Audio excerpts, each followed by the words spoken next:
Pues bien, estamos aquí en Ruta Electoral, la más completa versión informativa sobre todo el proceso y acontecer de las próximas elecciones 2024. Los partidos políticos, como instituciones y formaciones políticas que son protagónicas del proceso. Los candidatos, los líderes, los procedimientos institucionales a cargo de la Junta Central Electoral, los candidatos, las etapas de campaña, precampaña, elección de candidatos, sus propuestas y programas. Todo aquí en Ruta Electoral, la más objetiva, la más veraz. La noticia, la revista, el informe, el análisis, de manera objetiva, veraz, para que usted pueda elegir y ser elegido, para que usted pueda ejercer ese derecho, ese privilegio, sobre todo ese deber de aportar a la democracia. Y por eso estamos aquí hoy con el presidente de Generación de Servidores, el Partido Emergente, ingeniero Carlos Peña. Don Robert, un placer inmenso. Gracias. Y gracias por estar aquí. Gracias por Teníamos esta invitación. mucho interés de esperarlo. Bueno. Carlos, vamos a hablar aquí con el auditorio, vamos a hablar con el pueblo dominicano, con las comunidades dominicanas en el exterior. ¿Cómo surge Carlos Peña en la política en República Dominicana? Bueno, Robert, mira, primero saludar a tu audiencia, de verdad, es un honor inmenso poder estar acá con todos ustedes, hablarles y compartir parte de nuestras ideas. Carlos Peña, Robert, es un joven nacido en las entrañas mismas del pueblo dominicano, criado a la orilla del río Sama, debajo del puente Duarte, y orgullosamente lo digo donde quiera que voy, en el sector La Ciénaga. Ahí despertó desde muy adolescente nuestras inquietudes, la sociedad, el ver nuestro barrio, el ver las limitaciones de toda nuestra gente, nos hizo pensar que ese no era el destino que Dios quería para nuestro pueblo.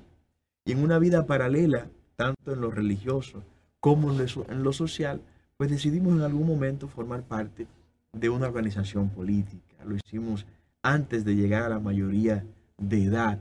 Ese inicio muy joven en la vida política nos permitió también convertirnos en el diputado más joven de la nación. ¿Por qué partido político? En el Partido de la Liberación Dominicana. Y en el año 2006, pues ingresamos al Congreso de la República con 28 años de edad aproximadamente, el más joven, reitero, en ese momento, y no fue nada regalado por cuota, no fue nada entregado por amiguismo ni por apellidos, sino porque habíamos construido, para la gloria de Dios, un trabajo que de una u otra manera nos permitió salir exitoso en unas primarias internas y luego surgir como el diputado más votado. Entonces, en ese momento. Usted es diputado en el periodo 2006, 2010. 2010.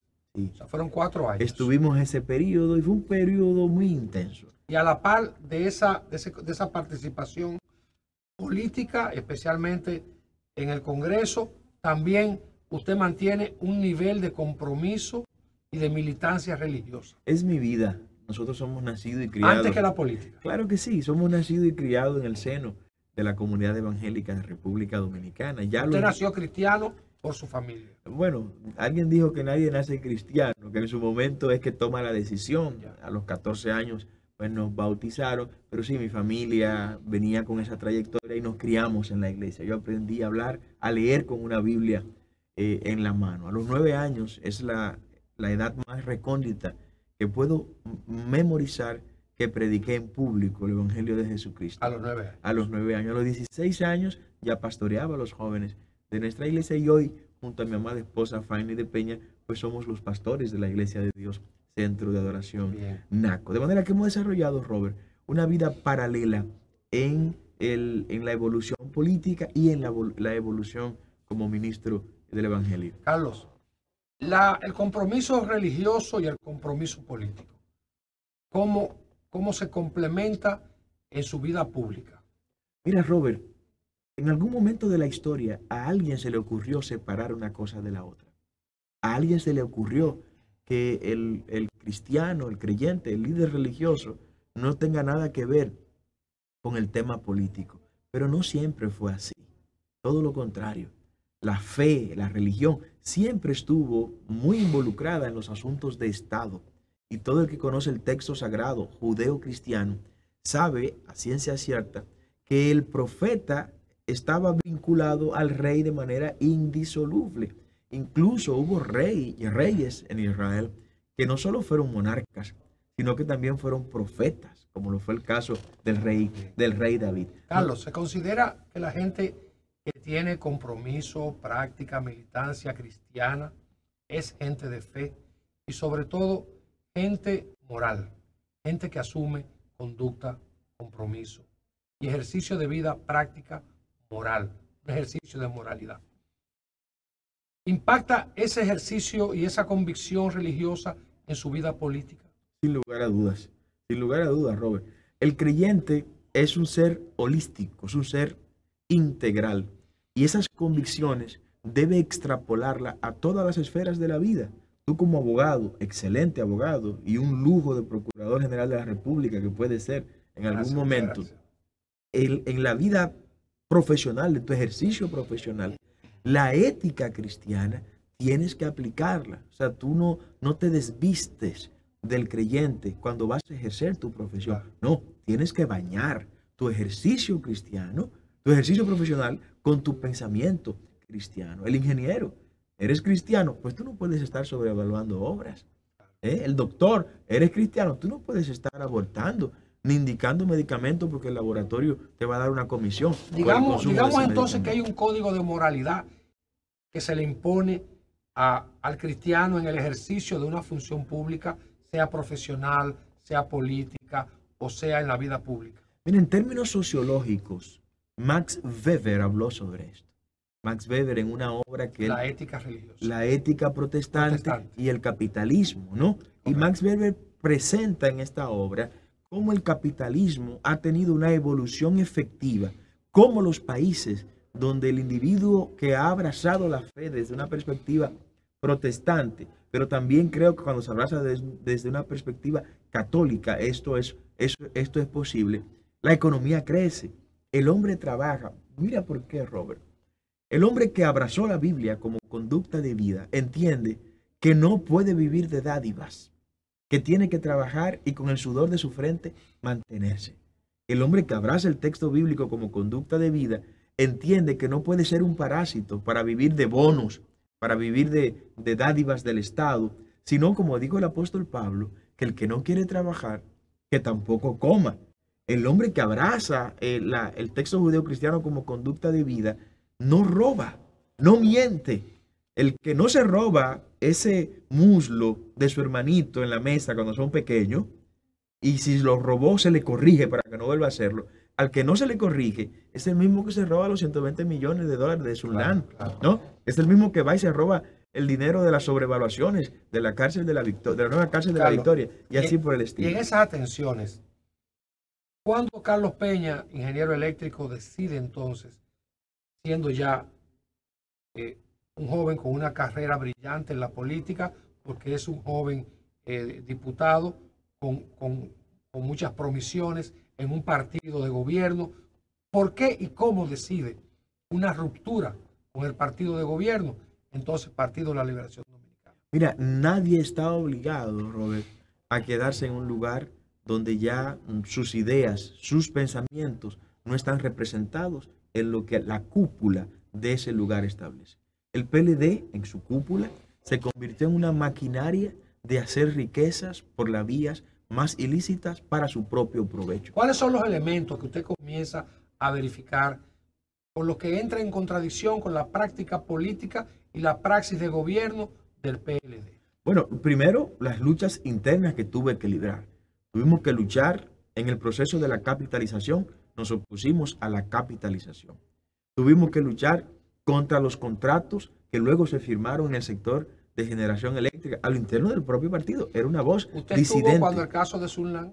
Cuando la Sunland nos opusimos a esa desaparición de esos 120 millones de dólares. Nos opusimos a la compra de los tucanos, Robert, a tal grado que las Fuerzas Armadas, en su alta dirección, fue al Congreso a amedrentarnos para que nosotros aprobáramos el proyecto de los aviones Super Tucanos. Nos opusimos a los contratos que debilitaban el interés nacional y llegó un momento en que dijimos, bueno, pero Tengo dos alternativas. ¿Cuál es el elemento culminante de esa disidencia política suya en el Congreso y con el gobierno que provoca la fractura definitiva con el PLD? Ya no estaba en el Congreso, la fractura sí venía con la dirección del partido, sin embargo albergamos la esperanza de desde adentro transformar, pero es intransformable el PLD.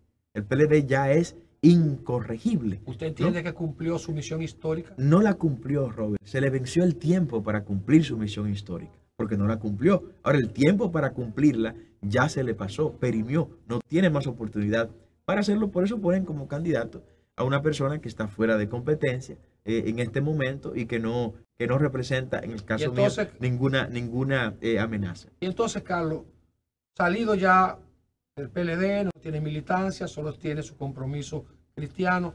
¿Cuándo usted decide asumir una participación orgánica a nivel de un partido político? El 18, ¿Por qué no sumarse a otro partido, a otro esfuerzo? Lo evaluamos, Robert.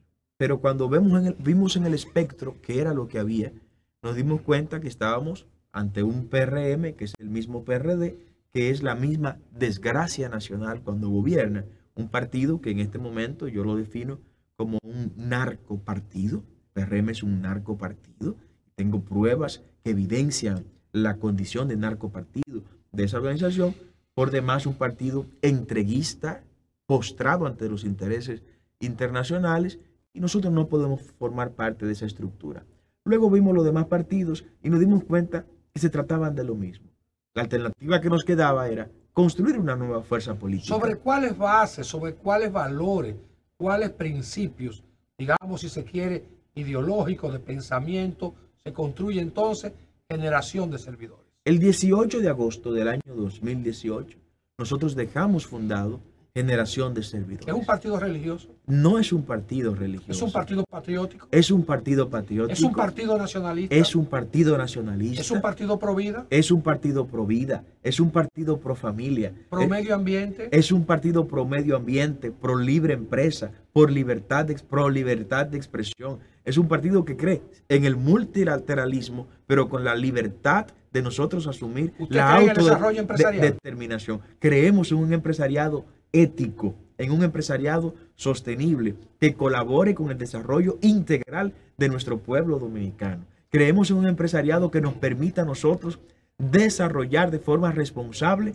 el tema migratorio, no un empresariado que esté construyéndose y construyendo su riqueza sobre la base de la mano de obra ilegal. Por eso tenemos planes muy serios que no lo encontrábamos en ningún partido. Y es ahí donde nace Generación de Servidores, un partido fundamentado en el pensamiento duartiano. Generación de Servidores Carlos, es un partido eminentemente duartiano, patriótico y nacionalista. se ha dicho que ese partido, y se ha satanizado, que es un partido que fruto del favor político, en algunos casos se dice que fue favorecido por el partido de Leonel Fernández y que es una ardaba, una bisagra de apoyo para Leonel Fernández. Otros dicen que fue fruto del apoyo y la transacción con el presidente Abinader y con el PRM.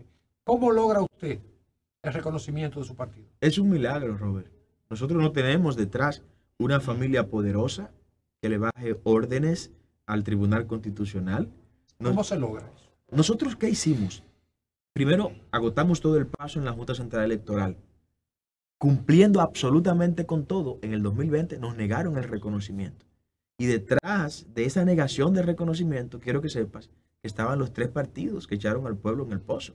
Por eso me sorprende que alguien pueda decir que uno de esos tres partidos estuvo con nosotros en ese proceso. No, los tres se opusieron. O sea, Generación de Servidores es un partido que surge fruto de una decisión del Tribunal Constitucional. Sin lugar a dudas. Cuando la Junta no nos acoge nuestro... ¿A usted le rechazaron el partido? Nos lo rechazó la Junta. Sometimos un recurso de reconsideración. Volvió a rechazarlo la Junta. Fueron al Tribunal Superior Electoral. Nos fuimos al Superior Administrativo. Bien. Allá las fuerzas políticas gravitaron en ese tribunal. Nos rechazaron el reconocimiento en el Tribunal Superior Administrativo. Y nos fuimos como última instancia al Tribunal Constitucional de la República. ¿Cuál fue el dictamen del Tribunal Constitucional? ¿Cuál es la jurisprudencia que se establece?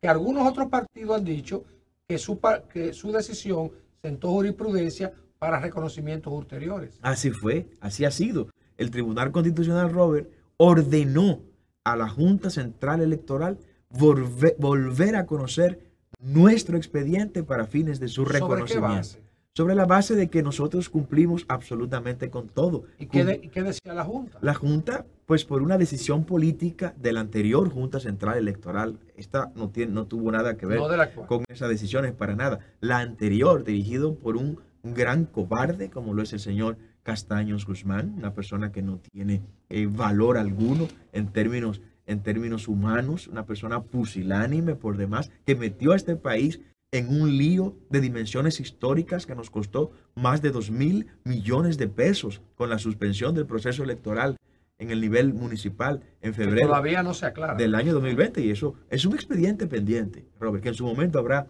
que aclararlo. Entonces ahí se nos negó por razones políticas, por presiones del gobierno y de dos partidos de la oposición que no querían en ese momento que haya una división del voto como estábamos dispuestos a hacerlo. En este momento, Generación de Servidores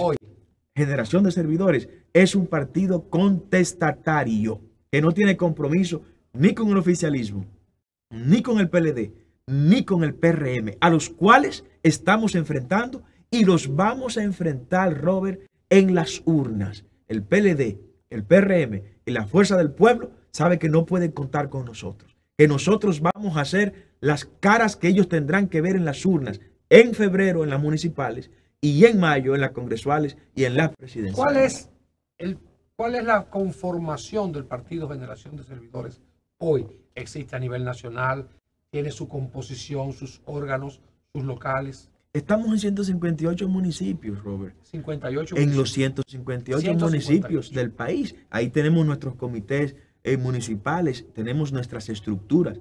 En muchos de ellos ya tenemos incluso nuestros candidatos alcaldes y regidores. Tenemos 32 comités provinciales, uno por cada provincia. Tenemos comités regionales que abarcan un grupo determinado de provincia con condiciones homogéneas y comunes, ¿no? Tenemos candidatos a senadores, tenemos candidatos a diputados, tenemos candidatos incluso en ultramar, tenemos candidatos en todos los niveles, gracias a Dios. Y estamos en ese proceso de terminar la conformación de nuestra candidatura boleta. fue proclamada en un hotel de la capital. No sé si tenemos gráficas sobre eso acá. Sí, debe haber imágenes por acá. Sobre las imágenes que tenemos de la proclamación de su Fue partido. un gran evento, fue uno de los tantos eventos que hemos realizado en todo este tiempo, ¿no?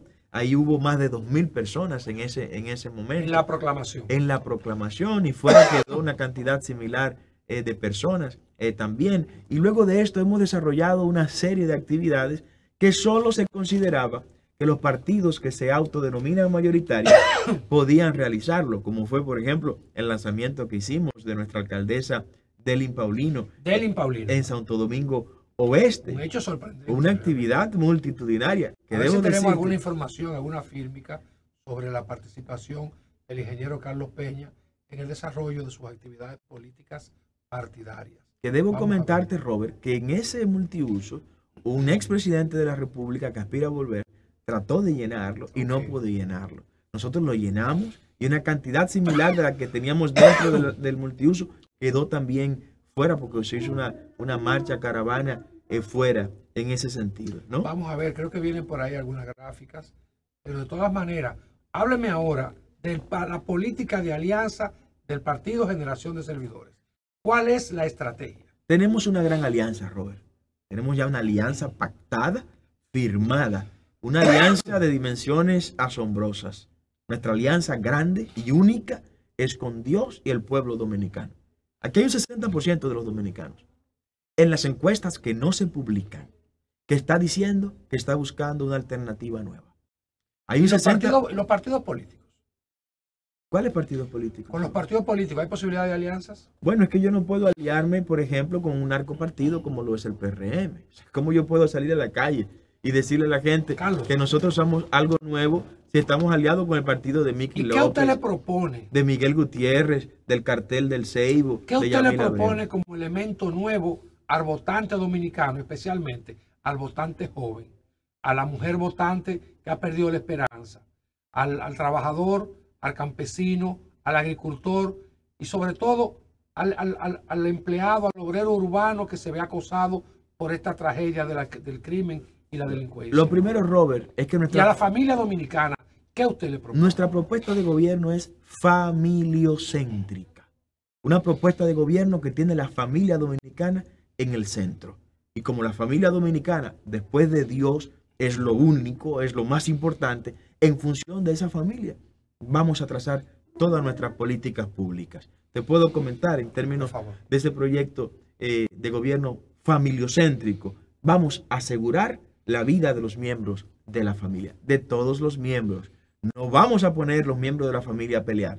No vamos a poner a la mujer a pelear con el hombre, producto del feminismo radical y de género que se quiere imponer con esta Agenda 2030. Por eso vamos a crear el Ministerio de la Familia, para que la mujer, los jóvenes, los envejecientes, los niños, las personas con discapacidad estén protegidas y estén recibiendo cobertura de un mismo organismo que se llamará Ministerio de la Familia. Una recomposición ministerial en el organigrama del Estado Dominicano para que el Ministerio de la Mujer sea reconvertido con familia, juventud, CONANI y todos estos órganos. Es nuestro planteamiento, Robert. Nosotros vamos a realizarle una profunda transformación al Estado Dominicano. Una profunda transformación que pasaría con la unificación. Aquí tenemos ya algunas de las imágenes de su proclama en el Hotel Lina, creo, ¿verdad? Sí, esto fue en el Hotel Lina. Ahí estuvimos proclamando nuestra candidatura presidencial y fue un apoyo bien amplio el que tuvimos ahí, gracias a Dios. Y quien está al lado... Ese es Delin. Esa es la candidata suya, Santo Domingo Oeste. Oeste, ese es Delin Paulino. Que llenó el multicentro. El multiuso de las caobas. En las caobas. Ahí caben 4,000 personas, Robert, y afuera también había. Y a su lado está el secretario general. Obispo Montero, que es nuestro candidato a senador por la provincia de San Juan. De su partido. De Generación de Seguidores. Sí, secretario nacional. Y es el candidato a senador por la provincia de San Juan. Volviendo a la agenda política y a la agenda ideológica. Te comentaba, Robert, perdóname, sobre el Ministerio de la Familia, como parte de las reformas que vamos a traer en materia del Estado. Vamos a tomar el Ministerio de la Mujer, de la Juventud, el CONANI, como bien lo mencionaste, que es el Consejo de Niñas, Niños y Adolescentes, el CONADIS, que es el Consejo Nacional de la Persona con Discapacidad, el CONAPE, ahora no disperso todos. El CONAPE, que es el Consejo Nacional de la Persona Envejeciente, y los INAIPI. Los INAIPI, todos ellos los vamos a integrar en el Ministerio de la Familia. Porque esta distribución de los miembros de la familia no es casual. Es para desde el Estado mantener dividida la familia. Porque el Estado opresor sabe que una familia dividida es una familia vulnerable. Nosotros queremos establecer un estado de gobierno, un estado de cosas, donde el dolor de la mujer sea el dolor del hombre, del joven, del envejeciente, donde se vean ellos como un solo cuerpo, no como lo estamos viendo ahora, cada uno tirado en una esquina de carácter Parece que la lucha de la violencia de género o contra la violencia de género también se convierte en una promoción de la lucha del hombre contra la mujer y viceversa. Es que tal violencia... Y por eso ha fracasado, ¿no? Es que la violencia de género no existe. La violencia no tiene género. La violencia es violencia simple y llanamente. Nosotros queremos abordarlo no desde una perspectiva de género, que es donde ha estado el fracaso de esta batalla contra los asesinatos de nuestras mujeres. Porque se ha abordado este tema, Robert, desde una perspectiva de género y no desde una perspectiva de familia, que nosotros estamos planteando para reducir de manera drástica el asesinato de nuestras mujeres. Nosotros, a través del Ministerio de Familia, vamos a crear 5,000 núcleos familiares. Un núcleo familiar tendrá la cobertura de 700 familias en todo el territorio nacional. Por cada núcleo familiar vamos a establecer una unidad de atención primaria, ¿no? De salud, para que la salud se haga más barata en República Dominicana, se adquiera de manera más fácil para el ciudadano, para dejar de abarrotar nuestros hospitales de primer, segundo, de tercer y cuarto nivel, sino que en el primer nivel de salud, que son las UNAP, las unidades de atención primaria, se resuelva lo que dicen los organismos internacionales, que el 80% de todas las demandas de salud tienen que corregirse en las unidades de atención primaria. Pero por cada núcleo familiar vamos a tener 3 terapeutas familiares. 3 terapeutas familiares que estarán visitando esas 700 familias todos los meses. Y antes de que la familia se divorcie, tendrá que pasar por un seminario de 6 meses con un terapeuta familiar. Vamos a modificar la estructura impositiva para los divorcios. Si usted va a ese seminario durante 6 meses, pues entonces usted no tendrá que pagar nada para el divorcio. La política contra el crimen y la violencia. Sí, ahí justamente voy. Ahora, si usted decide no ir al seminario, entonces usted tendrá que dar una cantidad grande de los bienes que hay en la mancomunidad de bienes. Para abordar la delincuencia no es un problema de policía, como aquí han querido presentarlo. No es un problema exclusivo de policía. Y me molesta, y le hablo a los policías que saben que amo y respeto, porque soy hijo de un policía, ¿no? Los respeto, los valoro y sé el trabajo que hacen, pero no acepten que le quieran culpar a ustedes por la ola de delincuencia. Ahora mismo el país está apagado, Robert. Ahora mismo los apagones están cubriendo todo el territorio. ¿Hemos vuelto a los apagones? Óigame, de manera vergonzosa. Y cuando se evidencia la mentira una vez más de este gobierno, que ha dicho que los apagones han reducido y que están dando la mayor cantidad de energía eléctrica de toda la historia, toda mentira, toda falsedad. En este momento, un apagón provoca que la delincuencia se desate, porque cuando la lámpara que ilumina una esquina caliente está apagada por el apagón, sencillamente es un caldo de cultivo para que el joven que viene de su universidad sea atracado en esa esquina, y es culpa del policía que no haya energía eléctrica en esa esquina. No, es culpa de los 3 incapaces que están en el de este, de norte y en el de sur. Nosotros, ¿qué planteamos para resolver el problema? El problema grave de la violencia y la criminalidad, especialmente urbana y suburbana. Nuestra propuesta, Robert, inicia con el empleo. Nosotros iniciamos con el empleo. Es nuestra primera apuesta. Cuando tú analizas el perfil de todos los dominicanos que están delinquiendo, 90% está desempleado. ¿Y el problema del orden? No, 90%. No. La cuestión del orden. Ahí viene. Pero primero yo tengo que eliminarle la excusa al ciudadano. Ese que me dice, no, yo estoy delinquiendo porque tengo mi hija chiquita y tengo que buscar leche. Está bien. Te voy a dar el empleo. ¿Cómo vamos a crear el empleo? Nosotros vamos a cambiar impuestos por empleo. Tú tienes que pagar 100,000 pesos del IPI por la vivienda que tienes o por la sumatoria de todos tus apartamentos, de tu casa. No me los pagues. No me interesa el IPI. Son 45 millones de dólares aproximadamente, que suman 2.400 millones de pesos al año. Eso lo podemos sustituir sin problema y no se afectan las finanzas públicas. ¿Qué le voy a decir a Robert Cabral? Mira, en lugar de traerme esos 100,000 pesos aquí al fisco, empléame 2 jóvenes con esos 100,000 pesos que estén desempleados. Me voy al impuesto sucesoral, otro impuesto, que hacen también cerca de 50, 45 millones de dólares. No me lo pagues, no me interesa tu dinero. Como Estado, nuestro gobierno no será un gobierno fiscalista. Nosotros no vamos a aumentar el impuesto a nuestros ciudadanos. Todo lo contrario, vamos a dejarle dinero a la gente. No me lo pagues, pero empléame 2 señoras que estén desempleadas en tu barrio o 2 jóvenes que estén desempleados en tu barrio. Los 300,000 millones de pesos que le estamos entregando al gran empresariado por concepto de exoneraciones de impuestos, le diremos al gran empresariado, ustedes van a conservar esos privilegios. Pero ahora de las exenciones. De las exenciones. Pero vamos a cambiar esas exenciones por empleos. ¿Cuánto le va? Un banco de empleo. Un banco de empleo, Robert. Un empresario que en el año me está exigiendo 25 millones de pesos de exenciones al gobierno. Nosotros le vamos a decir, usted lo va a tener, tranquilo. Pero tráigame esos 25 millones de pesos, tráigamelo con comprobantes de pago a la tesorería de la Seguridad Social por concepto de nuevos empleados.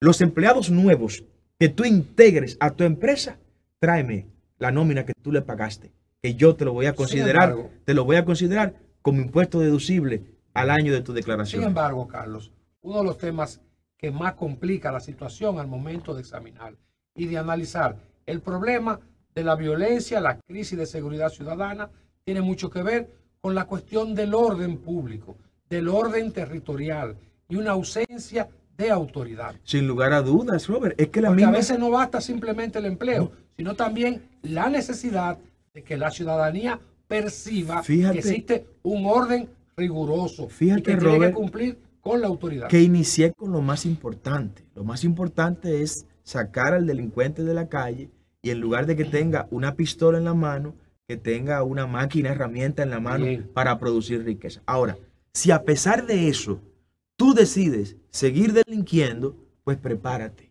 Prepárate para ver la mano fuerte, como decía Weber y decía Hobbes también, del Estado en tu contra. ¿Cómo lo vamos a hacer? Nosotros a través de los núcleos familiares crearemos comité de seguridad ciudadana. Esos comités de seguridad ciudadana tendrán a su cargo el identificarnos de manera muy segura y con inteligencia que no ponga en riesgo sus vidas las personas que están creando situaciones en los barrios.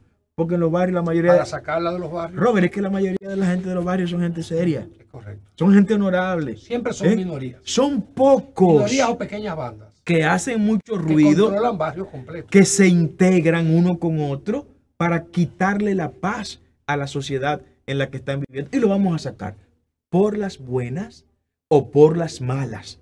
Los vamos a sacar de la calle, ¿no? Porque ya se les dio la oportunidad para que cambien su machete, su cuchillo, su arma de fuego, para que lo cambien. La chilena, para que lo cambien por un torno, una fresadora, para que lo cambien por un pequeño negocio que estamos dispuestos a financiarlo y que lo haremos así en nuestro gobierno. La política agropecuaria y el Partido Generación de Servidores. ¿Cuál es su visión? Bueno, nosotros creemos en la seguridad alimentaria, Robert. Seguridad alimentaria implica producción plena. En el día de hoy, Carlos, las Naciones Unidas y el Ministerio de Agricultura celebraron de manera alborozada de que las Naciones Unidas reconocía que la República Dominicana estaba cumpliendo con la seguridad alimentaria. Bueno, yo pienso que debieron ir a Vallejuelo y preguntarle a los productores de cebolla de Vallejuelo si ellos están de acuerdo con eso. Debieron ir a donde los productores de zapote de Villatrina y preguntarles si ellos están de acuerdo con eso. No, todo es mentira. Este es un gobierno de la propaganda y de la publicidad. Pero la República Dominicana tiene capacidad para preservar su soberanía alimentaria. No, preservarla no. Primero tenemos que crearla, Robert. Nosotros vamos a crear la soberanía alimentaria. ¿Cómo lo vamos a hacer? Primero, el 80%, es bueno que el pueblo dominicano lo sepa, 80% de las tierras productivas de nuestro pueblo están sin producir en este momento. De cada 100 tareas, Robert, que se pueden sembrar y que tienen capacidad de producir rubros agropecuarios, no se están sembrando. ¿Por qué? Porque el productor agropecuario está viendo la tierra, lamentablemente, no como su aliada, sino como la enemiga que lo quebró. Ante gobiernos que en lugar de buscar mecanismos como el siguiente para garantizar la sostenibilidad productiva, se han ido al tema del préstamo. No estoy en contra de eso, pero antes del préstamo, cuando le preguntan al productor dominicano qué es realmente lo que tú quieres, ¿sabe lo que te dice? Que me garanticen el mercado a mi producto. Carlos, pero es que el pequeño productor, el campesino pobre, el marginal y el productor simple no está recibiendo políticas de préstamo. No, pero para nada. De hecho, los 5.000 millones... No tiene acceso. Los 5.000 millones de pesos a tasa cero que este gobierno anunció, yo quiero que tú investigues en el Banco Agrícola a quiénes se le dio ese dinero. Además, se verifica otra cuestión, y es que en el campo, el campesino, el pequeño productor siente una gran inseguridad, una gran intranquilidad por la seguridad ciudadana, los atracos, los crímenes, los robos de animales, los contrabandos de Son reses. Varios componentes, Robert, pero partiendo de que en el gobierno nuestro habríamos resuelto ya con la ayuda del Señor el tema de la inseguridad ciudadana, ahora viene el tema de la productividad. Nosotros, ¿qué vamos a hacer?